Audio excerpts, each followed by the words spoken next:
ce champ-là de recherche fait partie de l'anthropologie écologique.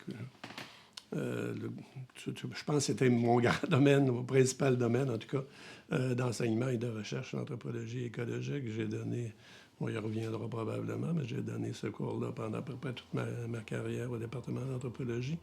Et les études d'impact, en fait, c'est l'étude de la transformation des écosystèmes et des populations qui vivent dans ces écosystèmes-là par un acte volontaire. C'est sûr que les sociétés se transforment avec le temps de façon souvent imperceptible par différentes décisions que j'appelle des stratégies adaptatives. Mais dans le cas d'un barrage, c'est qu'il y a une décision qui est prise par des autorités souvent extérieures à la région, souvent contre la volonté des populations locales qui sont déplacées, de construire un grand ouvrage. Mais il y en a bien des exemples en dehors des barrages, ça peut être des aéroports, ça peut être des canalisations et ainsi de suite. Donc, de construire un grand ouvrage qui va avoir des impacts ou des effets ou des conséquences, parce qu'impact, c'est un terme anglais à l'origine, mais c'est utilisé maintenant couramment en français.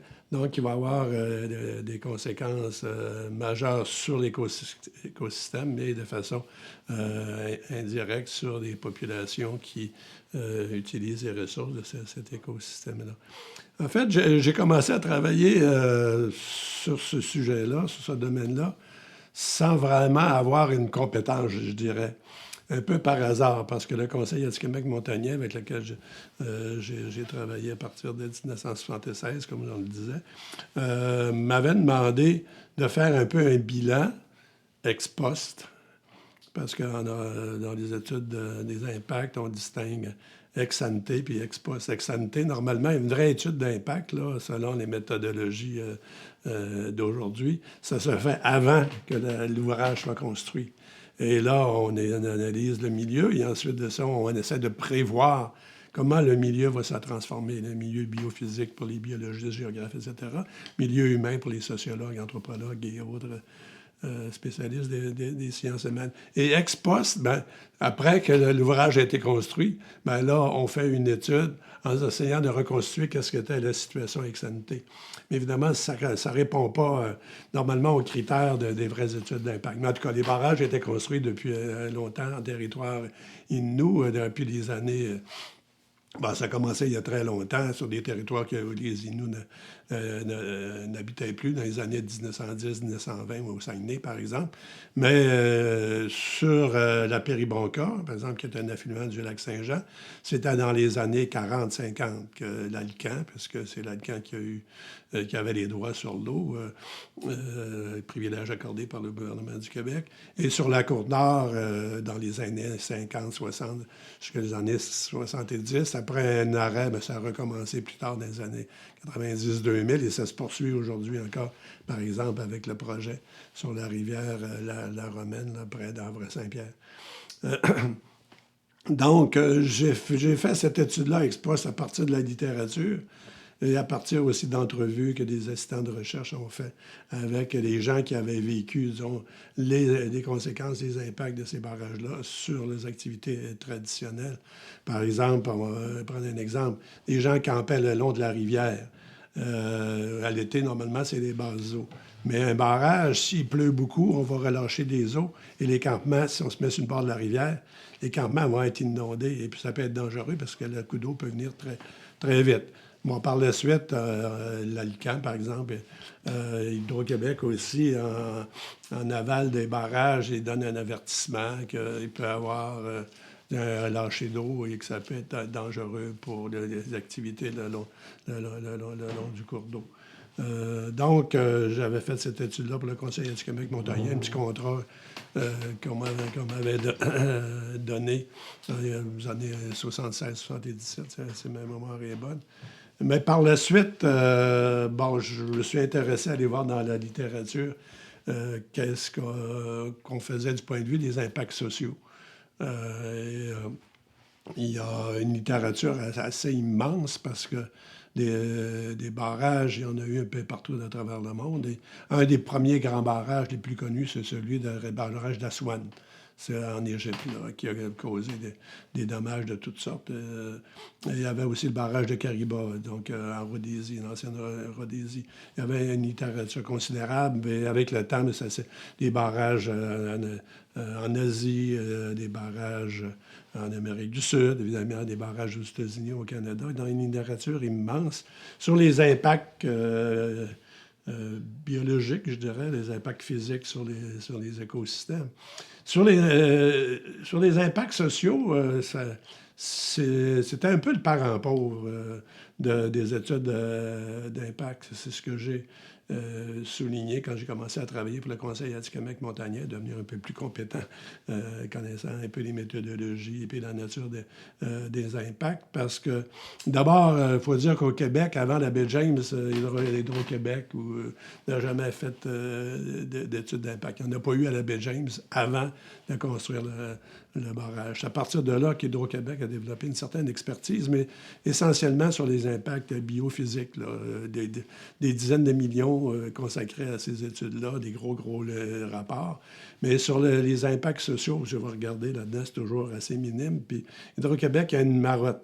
Ce qui les intéresse, les autres, c'est de regarder dans l'occupation du territoire et puis comment ça peut être dérangé par un barrage, par l'inondation, souvent des milliers de kilomètres carrés là, dans les barrages à la baie James, donc constitués de grands lacs artificiels qui inondent des immenses territoires.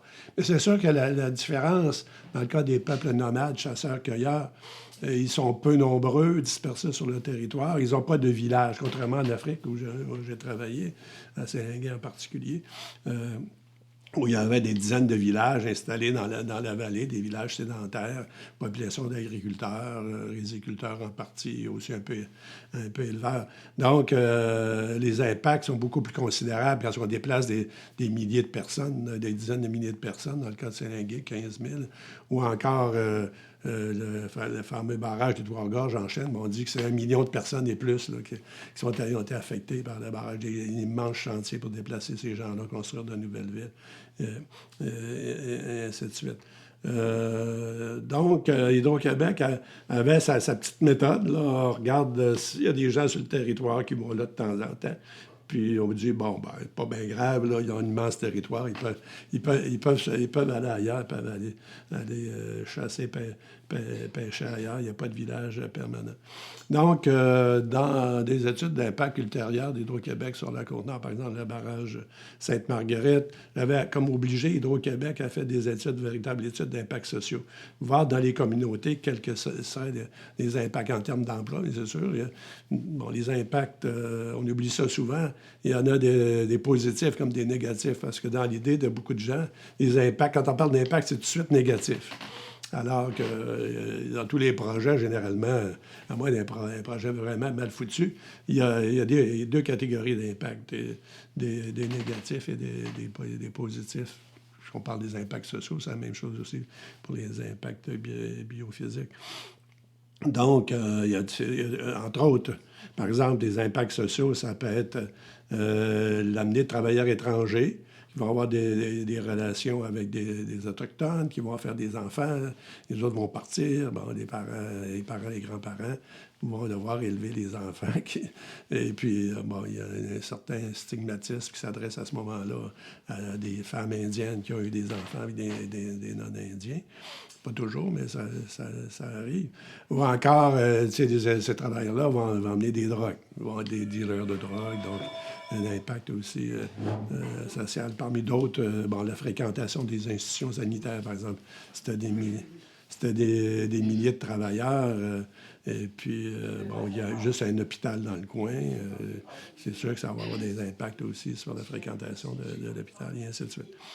Donc c'est la première fois, je pense, qu'Hydro-Québec, dans le cas de Sainte-Marguerite, a fait en dehors de ses études d'occupation du territoire, puis comment les chasseurs-pêcheurs vont être dérangés dans leurs activités, de faire des études dans les communautés mêmes, comme là à Ouachat et Maniotenam, sur les retombées positives et négatives. Positives, on peut parler d'emploi, donc de contrat, parce que maintenant, on parle de plus en plus de ça dans les nouveaux projets d'Hydro-Québec. Il y a des ententes avec les communautés où il y a question, on discute des retombées en termes d'emploi et de contrats pour des entreprises de la communauté et des compensations qui sont de plus en plus élevées, en dizaines de millions de dollars ou centaines de millions de dollars et plus. Là. Le projet, par exemple, Péribonca 4 d'Hydro-Québec, c'était 110 millions qui ont été versés à la communauté de Mastéouiatch, Pointe-Bleue. La même chose aussi pour les deux MRC voisines. Là. Sur le cours nord, le projet La Romaine, on ne sait pas exactement, mais ça dépasse ces centaines de millions. Parce que là, c'est des ententes secrètes.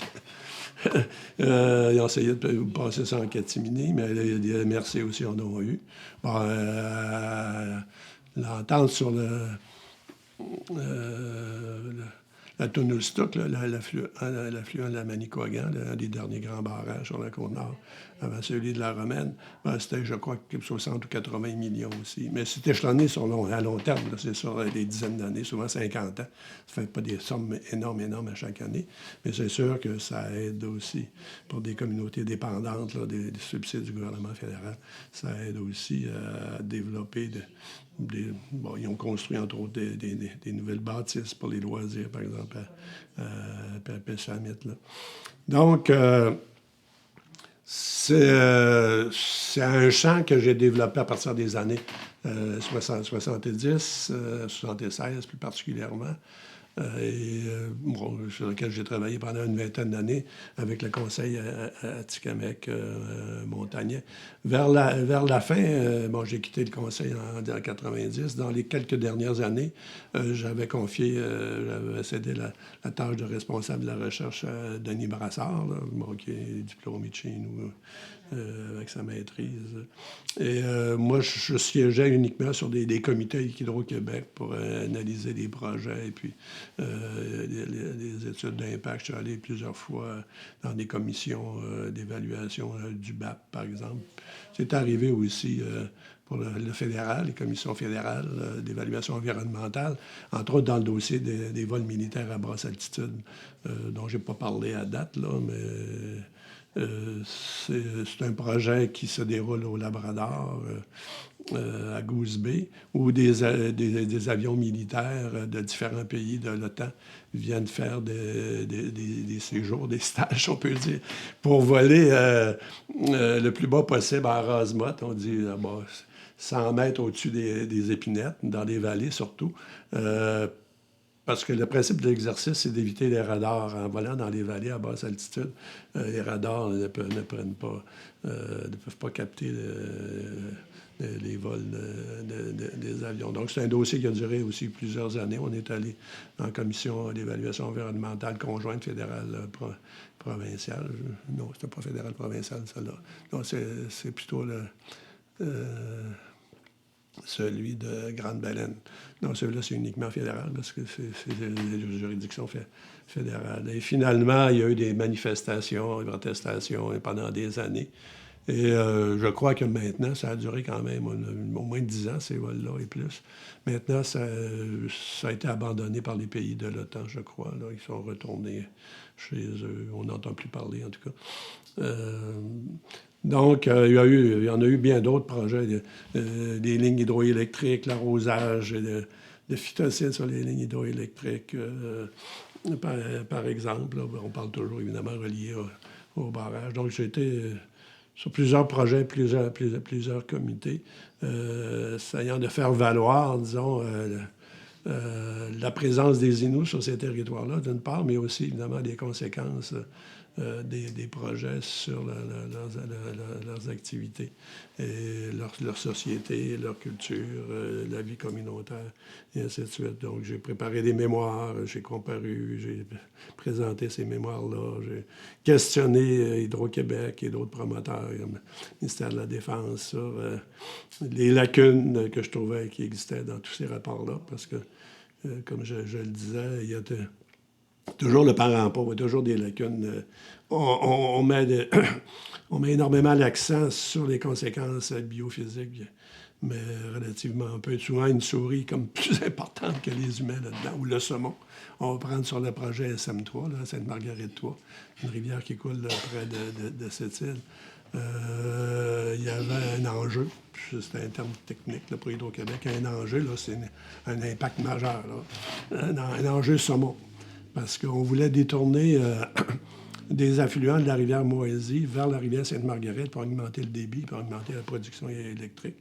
Donc, Hydro-Québec a dépensé des millions pour étudier le saumon. Il n'était pas prêt à dépenser bien de l'argent, à prendre ses petites études d'occupation du territoire pour se préoccuper des humains. Donc, il y a toujours, dans les études d'impact chez les promoteurs, il y a toujours une déviation, je dirais, vers le biophysique, le non-humain, tout en négligeant les humains.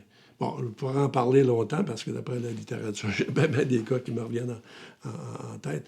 Donc, j'ai commencé à travailler sur ça avec les Inuits. Et à un moment donné, il y a un projet qui s'est développé avec le Mali, il y avait ici le département de médecine sociale et préventive qui avait des liens avec le Mali. Et on m'a demandé de faire partie d'une équipe pour aller au barrage de Saint-Lingué, étudier les effets mais ex post. Là. Il y a eu une étude d'impact, mais relativement peu développée, faite par des Belges. Surtout, encore une fois, le milieu physique est très peu le milieu social et culturel. Le principal enjeu humain, c'était le déplacement des populations. Le déplacement au moins de 13 à 15 000 personnes. Donc, je suis allé une première fois dans le cadre d'une entente là, avec l'Institut de recherche en santé publique du Mali pour préparer ce qu'ils appellent là-bas un séminaire. Ils sont très férus des séminaires là-bas parce que la formule séminaire, c'est payé par les étrangers avec souvent des per diem, parce qu'ils aiment bien les per diem. Avec des per diem, ça a les normes aussi de l'organisme subventionnaire qui est non-africain. Là. Donc, c'est couru énormément par les fonctionnaires pour allonger leur émolument. Là. Ils sont plus payés quand ils vont dans ces séminaires-là que plusieurs mois souvent de leur salaire comme fonctionnaire. Donc, ce séminaire-là, j'ai participé à l'organiser parce que je suis allé là une couple de mois à l'avance là, pour faire un tour d'horizon de la situation de la littérature et présenter, disons, deux ou trois textes là, qui ont été publiés par la suite lors du séminaire. Et moi, je suis retourné quelques années plus tard, lors de l'année sabbatique, pour faire un nouveau bilan là, de la situation, comment ça avait évolué. Et c'est la dernière fois que je suis allé au Mali, ça c'était en 97-98, je suis resté encore là 2-3 mois. Je n'ai pas vraiment républié. J'ai créé un texte, un rapport qui a été envoyé aux autorités là-bas, mais je l'ai pas publié. Donc, pendant, je dirais, à peu près 20 ans, ça a été un peu un dada. Là. Mais en même temps aussi, c'était, comme je disais, j'intègre ça dans l'anthropologie écologique, comment dans les écosystèmes et les populations qui vivent, qui utilisent les ressources sont affectés.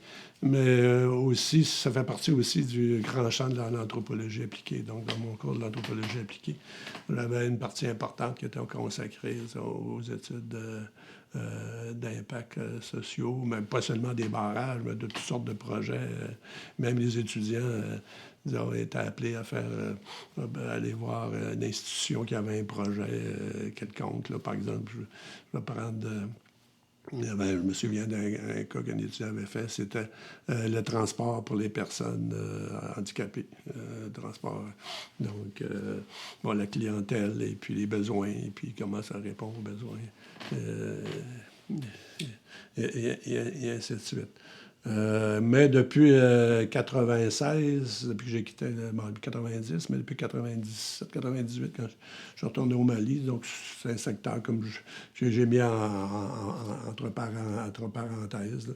Ça dépend évidemment à un moment donné aussi Parce que je fais de la consultation depuis que je suis à la retraite, fait que ça dépend aussi des projets qu'on me propose. Mais les études d'impact, il y a d'autres anthropologues qui travaillent sur ça, par exemple. En partie Denis Brassard et en partie Andras Mack, là, dans le projet La Romaine, c'est lui. Le projet les vols militaires à basse altitude, c'est lui aussi qui était le comité de suivi. Donc, il y a d'autres anthropologues aussi qui ont pris la relève dans ce champ-là. Là. Il y avait un autre chantier qui est lié à cette anthropologie écologique, c'est ton travail sur les différentes ressources phoniques. Oui, mais ça c'est directement lié aux études d'impact d'une part, là, parce que même si je ne suis pas biologiste, donc j'ai lu de littérature, assez lu de rapports pour pouvoir voir qu'est-ce qui peut clocher, par exemple, dans les études sur les ressources fauniques, celles évidemment principalement utilisées traditionnellement par les montagnais sur le territoire, les gros gibiers, le petit gibier, les poissons. Puis aussi, dans certains cas, à un moment donné, on prend l'exemple de SM3 toujours, là, j'ai monté une équipe d'une dizaine de spécialistes de toutes sortes de domaines dans le milieu physique, entre autres aussi, biologique. Donc, il y avait les débits d'eau, d'une part, donc les hydrologistes. Il y avait aussi, d'autre part, bon, je vous dirais, j'avais engagé quelqu'un pour le saumon, j'avais engagé aussi quelqu'un pour les oiseaux, par exemple, qui était utilisé à l'Université Laval au doctorat maintenant, qui est professeur au département de biologie. Donc, j'avais rassemblé une équipe de dizaines de personnes pour analyser l'étude d'impact, chacun par leur spécialité. Et puis ensuite de ça, mettre ça dans un rapport critique sur l'étude d'impact et préparer un mémoire devant la commission. Évidemment, la stratégie un peu là-dedans, il y avait quand même une stratégie politique là-dedans, c'était d'essayer de démontrer que, d'une part, les études étaient mal faites et qu'il fallait les continuer, les refaire. Ce qui était une stratégie pour essayer d'atermoyer, de reculer le plus possible la date de construction du barrage. Évidemment, bon, on n'avait pas grand espoir de me montrer qu'il y avait tellement d'impact qu'il ne fallait pas faire le projet, mais ça a réussi quand même, bon, pas juste grâce à moi, pour la rivière Ashwaubenon, qui est la principale rivière, une des deux grandes rivières fréquentées par les montagnais au lac Saint-Jean, c'était à la Péribonka, à Ashwaubenon. Donc, ça a été déclaré rivière patrimoniale et finalement, Hydro-Québec a renoncé parce qu'il y avait des projets de 2 ou 3 centrales. Je pense qu'il y avait 2 hypothèses, une avec 2, une avec 3, sur la rivière Ashwaubenon. Et aujourd'hui, la rivière Ashwaubenon, qui est peut-être pas un parc national, là, mais est en co-gestion avec les montagnais. Et il n'est plus question, on ne parle plus de faire... Parce que c'était une rivière pour la reproduction de la Wananiche aussi.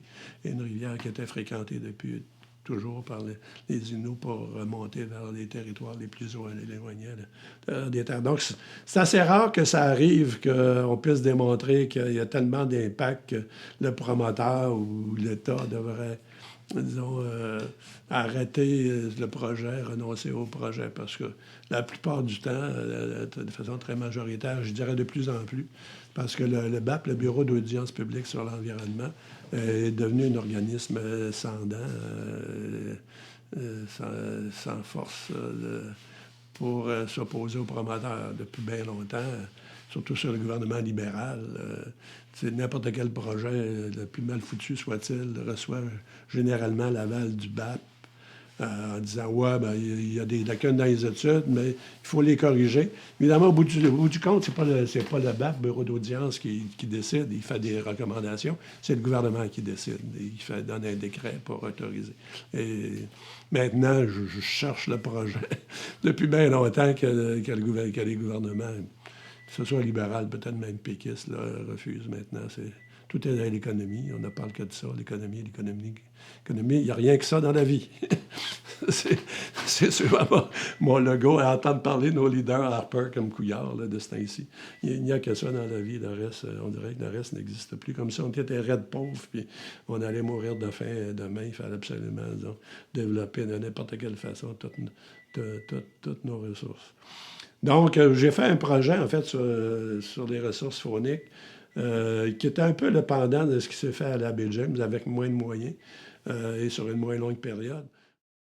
James, pendant 5 ans, ils ont fait une étude sur les captures de fauniques là, par les cris.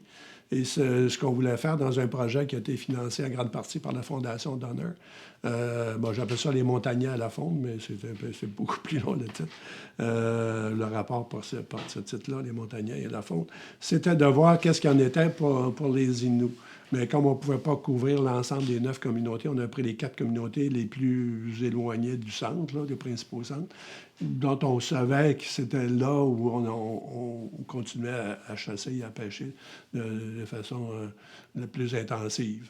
On sait que, bon, avec le temps, ça diminue constamment. Puis dans les grandes communautés de milliers de personnes, il y a juste une fraction des gens qui vont dans le bois pour des petites périodes de l'année, jamais très, très longtemps, surtout pour tuer un orignal, pour pêcher un peu. Donc, on a fait les 4 communautés de la moyenne de la Basse-Côte-Nord, ou une communauté mamite inuit, c'est-à-dire de l'Est, là, ou vers en bas. Donc, Equanichit, Mégan, Tashkuman, Romaine, Olamachipu et Pekwachipi, Saint-Augustin. Et bon, on a constaté dans le résultat qu'il y avait un niveau de capture de récolte un peu inférieur à la moyenne chez les cris, mais encore très important. À peu près 40 de l'alimentation, disons, était fournie par la nourriture de bois. Donc, ça faisait partie aussi d'un projet comme le TIS, l'occupation du territoire, pour venir documenter auprès des autorités l'importance encore du territoire et des ressources là, pour les Inuits. Donc, c'était la nature de ce projet-là. Encore un projet de nature appliquée, donc pour servir d'argument lors des négociations, pour démontrer, ben oui, on a besoin du territoire et des ressources pour continuer nos activités traditionnelles.